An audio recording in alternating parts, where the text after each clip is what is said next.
widely used in case of anal fistula, widely used for pilonidal sinus and varicose vein surgery.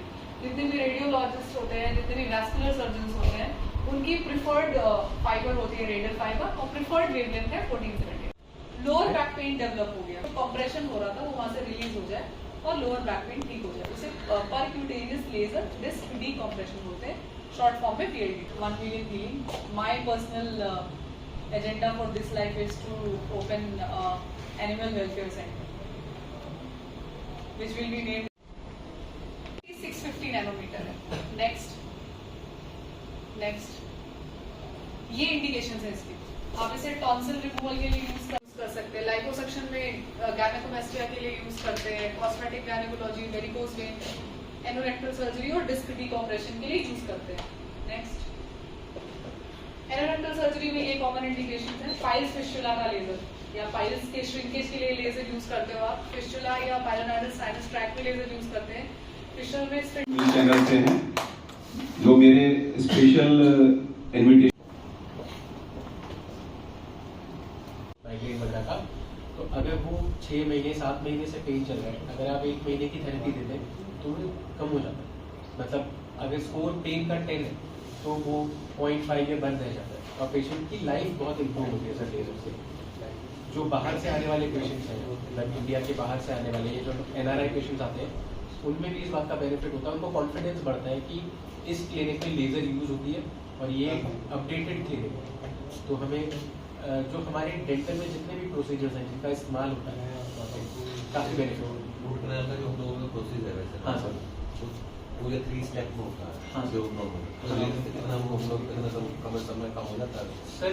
जो root canal में 2 या 3 appointment वाला process है वो तो पहले ही आजकल सिंगल विजिट रूट कनाल में कन्वर्ट हो गया है, उसकी ट्रेनिंग होती है और तरीका सही हो गया, पहले से इम्प्रूवमेंट हो गया। पहले तो शायद 1-1 महीने तक रूट कनाल चलती थी, अब तो 2 या 3 विजिट में हो गई है, उससे भी कम में हो जाती है 1 विजिट में।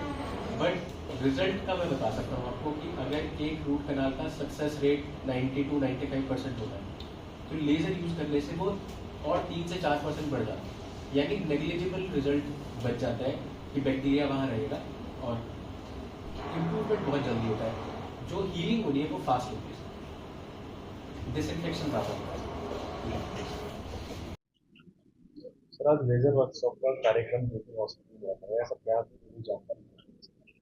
देखिए मैं बताना चाहूँगा जो लेजर वर्कशॉप का ये प्रोग्राम है, ये 1 डे वर्कशॉप हमने यहाँ पे आयोजित की है और इसका मुख्य उद्देश्य ये है कि एक तो बुलंदशहर में पहली बार इस टाइप का कोई भी प्रोग्राम आयोजित किया गया है और लेजर के द्वारा जो इन्फेक्शंस हैं, जो दांतों में होने वाले इन्फेक्शंस हैं या जो इसकी थेरेपी है उसका जो टाइम को रिड्यूस कर सकते हैं और लोगों को हम उसके प्रति अवेयर कर सकते हैं, तो उसको जागरूकता के लिए भी और साथ में जो हमारे साथ में यहाँ पे पार्टिसिपेंट्स हैं जो ऑल ओवर स्टेट से डिफरेंट प्लेसेस से यहाँ पे आए हैं, जो डेंटल सर्जन्स हैं, इस माध्यम से ये भी था कि एक हम वर्कशॉप आयोजित करें और एक एजुकेशन प्रोग्राम के रूप में भी हमने इसको आयोजित किया है और लोगों में एक अवेयरनेस भी जाए और एक मास मैसेज भी जाए कि लेजर के आज के टाइम में क्या क्या बेनिफिट्स हैं और कितने उसको हम इफेक्टिवली कर सकते हैं।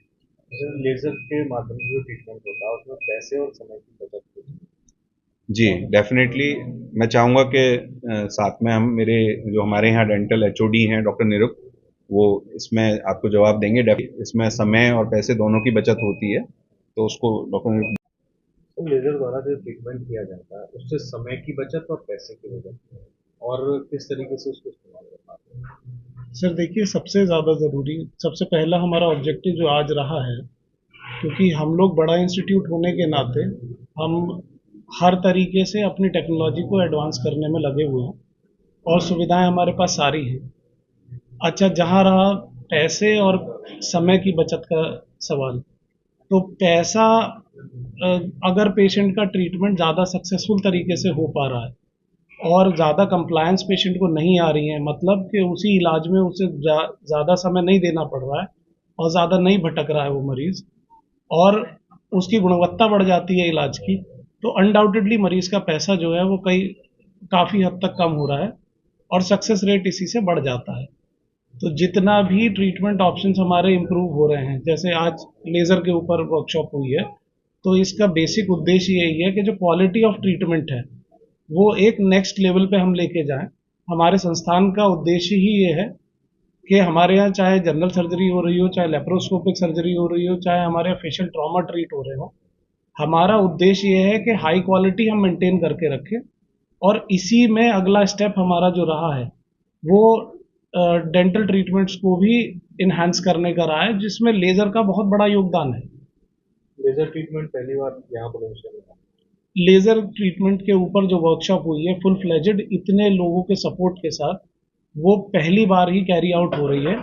और मैं धन्यवाद करता हूँ यहाँ के जितने प्रैक्टिशनर्स हैं, उन्होंने हमारे संस्थान के ऊपर भरोसा दिखाया और अपना कीमती समय निकाल कर यहाँ पर आए और इस वर्कशॉप में इन्होंने पार्टिसिपेट करा। ये हमारे भी मोराल को बूस्टअप करता है और आगे बढ़ने के लिए प्रेरित भी कर रहा है। एनसीआर क्षेत्र में अवेलेबल है। लेज़र एनसीआर क्षेत्र में अवेलेबल तो है सर, लेकिन बहुत ही चुनिंदा संस्थानों पर है। और इसकी ट्रेनिंग भी, क्योंकि आर्मेंटेरियम में भी खर्चा होता है, दूसरा ट्रेनिंग भी टेक्निक सेंसिटिव है, तो इसलिए हर क्लिनिक पर अवेलेबल नहीं है। तो इसी चीज़ को प्रमोट करने के लिए हम लोग कोशिश में लगे हुए हैं कि एक ट्रीटमेंट, स्टैंडर्ड ट्रीटमेंट जो है वो अच्छे से अच्छा इलाज आदमी को मिल सके, एक बेसलाइन ट्रीटमेंट जो हम एस्टेब्लिश कर सकें हर एक मरीज के लिए। आपकी शाखा की जो सर्जरी कब स्टार्ट हो कहाँ था?